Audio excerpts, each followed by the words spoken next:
भाजपच्या नेत्यांची उद्या मुंबईत महत्त्वाची बैठक। दिल्लीतील निरीक्षकांसोबत राज्यातील सर्व प्रमुख नेते उपस्थित राहणार। बैठकीत विधिमंडळ गटनेता निवडला जाणार।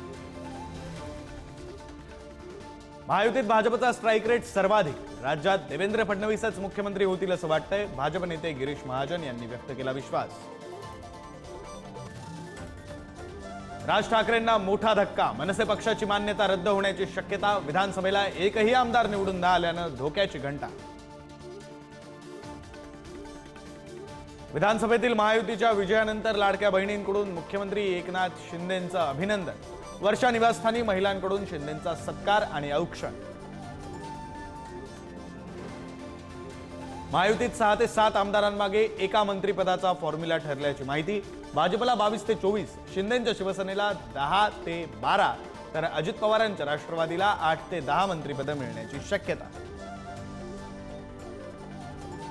भाजपच्या संभाव्य मंत्रिपदासाठी 17 नावांची चर्चा। नव्या मंत्रिमंडळात चंद्रशेखर बावनकुळे, आशिष शेलार, पंकजा मुंडे, माधुरी मिसाळ, गोपीचंद पडळकर यांना संधी मिळण्याची शक्यता। आमची जी अपेक्षा होती तसा निकाल लागला नाही। नव्या उत्साहाने लोकांमध्ये जाऊन काम करावं लागेल। निकालावर शरद पवारांची पहिली प्रतिक्रिया। तर बटेंगे तो कटेंगे घोषणेमुळे मतांचं ध्रुवीकरण झाल्याचं मत। राष्ट्रवादी पक्ष आणि चिन्हाबाबत मंगळवारी सुप्रीम कोर्टात सुनावणी। न्यायमूर्ती सूर्यकांत आणि उज्ज्वल भुयान यांच्या घटनापीठासमोर होणार सुनावणी।